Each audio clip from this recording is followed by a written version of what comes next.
నమస్కారం. లక్ష్మీ కటాక్షం, ఆ తల్లి యొక్క అనుగ్రహం మనకు కలగాలంటే ఏం చేయాలి? లక్ష్మీం క్షీర సముద్ర రాజతనయాం శ్రీరంగధామేశ్వరీం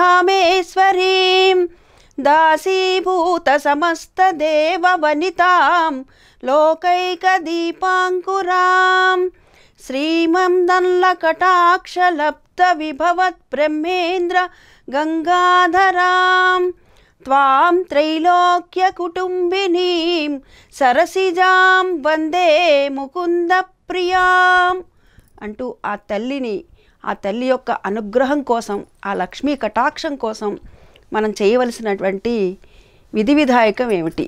మనం ఏం చేస్తే లక్ష్మీదేవి యొక్క అనుగ్రహం మన పైన పరిపూర్ణంగా ఉంటుంది అంటే, మొట్టమొదట నేను చెప్పే దాంట్లో ఒక్క పైసా ఖర్చు లేనిది, చాలా తేలికగా అయిపోయేటటువంటిదే చెప్తాను. నేను ఏదైతే ఆచరిస్తానో అదే మన వీక్షకులందరికీ కూడాను చెప్తాను. ఉదయం లేవగానే మనందరం ఏం చేస్తామంటే, సింహద్వారం ఉంది కదా, వీధి వాకిలి, ఆ తలుపు తీస్తాము. ఆ తలుపు తీయకూడదండి. పెరటి గుమ్మ ఉంటుంది కదా, వెనకాల తలుపు, ఆ తలుపు తీయాలి. అంటే ఎందుకు ప్రశ్న ఇక్కడికి రావచ్చు. ఎందుకంటే ఒకప్పుడు నాకు కూడా వచ్చింది. నేను మా నాయనమ్మ గారిని అడిగితే వారు చెప్పారు, ఎందుకని ఈ తలుపు తీయకుండా మాది నా చిన్నతనంలో మాది చాలా పెద్ద పెంకుటిల్లు ఉండేది. ఉంటే వీధి గుమ్మం సింహద్వారం, తర్వాత దొడ్డివాకిలి అంటారు పెరటి గుమ్మం అని, అటే తలుపు తీయాలి, ఈ తలుపు తీయద్దు అని చెప్పేవారు. ఎందుకని అని అడిగితే మొట్టమొదట గనక పెరటి గుమ్మం తీస్తే జ్యేష్ఠాదేవి పెరటి గుమ్మంలో నుంచి వెళ్ళిపోతుందిట. ఆ తర్వాత వీధి గుమ్మం తీస్తే, ఏదైతే సింహద్వారం ఉందో ఆ సింహద్వారం తీస్తే అందులో నుంచి లక్ష్మీదేవి లోపలికి ప్రవేశిస్తుంది.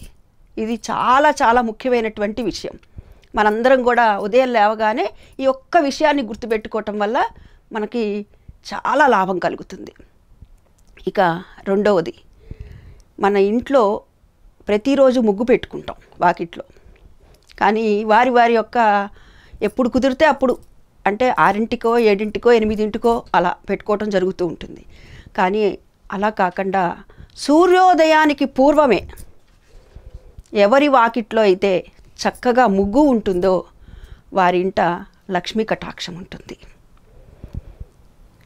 ఆ తర్వాత సూర్యోదయానికి పూర్వమే ఎవరి ఇంటో దీపారాధన జరుగుతుందో ఆ ఇంట లక్ష్మీ కటాక్షం ఉంటుంది. అంటే ఈ రెండు పనులు చేయాలి మనం. ఒకటి, సూర్యోదయానికి పూర్వమే వాకిట్లో ముగ్గు వేయటం, ఆ తర్వాత దీప ఆరాధన చేయటం, అంటే దీపంలో ఉన్నటువంటి లక్ష్మిని ఆహ్వానించటం అన్నమాట. యాదేవి సర్వభూతేషు నమస్తస్సై నమస్తస్సై నమస్తస్సై నమస్తస్సై అంటూ జ్యోతి రూపేణ సంస్థిత అంటాం మనం. అంటే ఆ తల్లిని జ్యోతి రూపంలో మనము ఆరాధన చేస్తాము లక్ష్మిని. అదేవిధంగా ఎవరికి గుమ్మానికైతే పసుపు కుంకాలని పెట్టి ఉంచుతారో పచ్చగా గుమ్మం ఉండాలి. ఆ గుమ్మం పైన బియ్యపిండితో, తర్వాత కుంకుమ అవి పెట్టి, కుదిరితే 2 పుష్పాలు, ఒక అగరబత్తి కూడా పెట్టడం కూడా మంచిదే. సింహద్వారానికి కనుక అగరబత్తి అన్నది, ధూపం అన్నది వేస్తూ ఉంటే నెగిటివ్ వైబ్రేషన్ ఇంట్లోకి రాదండి. ఇది సందేహం లేదు, నిస్సందేహం. ఏ రోజున చేయాలి అని అంటే, శుక్రవారం, ప్రతి శుక్రవారం రోజు కూడాను మనము లక్ష్మీ ఆరాధన ప్రత్యేకంగా చేస్తాం కదా. చేసే సమయంలో తులసి కోట దగ్గర, తర్వాత సింహద్వారం దగ్గర పసుపు రాసి గుమ్మానికి బొట్టు కుంకుమ అలంకరణ చేయటం, పుష్పాలను అలంకరించడం చేస్తాము. ఇక ధూపం ఎప్పుడు వేయాలి అని అంటే, ప్రతి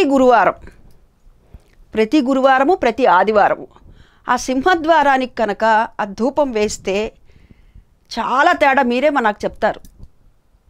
అంత అద్భుతమైనటువంటి ఫలితం మనకు కలుగుతుంది. ఎటువంటి నెగిటివ్ వైబ్రేషన్లు మన లోపలికి దరి చేరవు.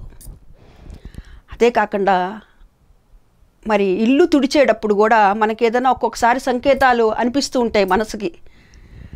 మనకి ఇంట్లోకి ఏదన్నా చెడు ప్రవేశించిందా అని మన మనసు చెప్పినప్పుడు ఏం చేయాలి అంటే, పెద్దవాళ్ళు ఒక మాట చెప్తారు, ఇల్లంతా గంగ ఉంటే గంగ జల్లండరా, లేకపోతే పసుపు నీళ్ళు జల్లండి అని. అవి చేయొచ్చు. గంగ ఉండొచ్చు, ఉండకపోవచ్చు. లేని పక్షంలో గురువారం నాడు మనం రోజు నిత్యం ఇల్లు తుడుచుకుంటాం కదా, తడిబట్ట పెట్టి దాంట్లో గల్ల ఉప్పు వేయాలి.